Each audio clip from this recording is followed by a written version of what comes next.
Buongiorno e ben ritrovati con il TG Flash di New Sicilia, gli eseguiti titoli più importanti della mattina.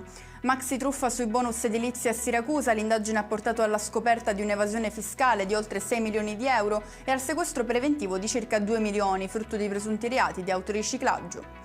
Parliamo ancora di truffe con una maxi evasione fiscale per quasi 100 milioni di euro scoperta dalla Guardia di Finanza di Catania. La verità è venuta a galla dopo una verifica dei finanziari su una società attiva nel settore del trattamento e dello smaltimento di rifiuti non pericolosi. Si indaga sulla morte di Antonino Fernandez, l'uomo di 80 anni deceduto lo scorso 15 febbraio a Vittoria, in provincia di Ragusa, a quanto pare dopo essere rimasto schiacciato da un cancello. La procura ha aperto un fascicolo di indagine a seguito dell'esposto presentato dal legale della famiglia.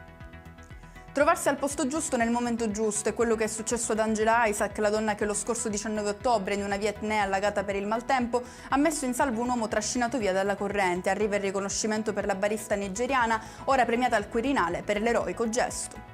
Chiudiamo con una nuova truffa messa a segno a Catania da una coppia di napoletani. I due, poi denunciati, hanno inviato un messaggio al cellulare della donna scelta come vittima spacciandosi per il figlio per estorcerle denaro. «Mamma, ho perso il telefono, mi fai un bonifico?» si legge nella chat presentata poi agli agenti di polizia.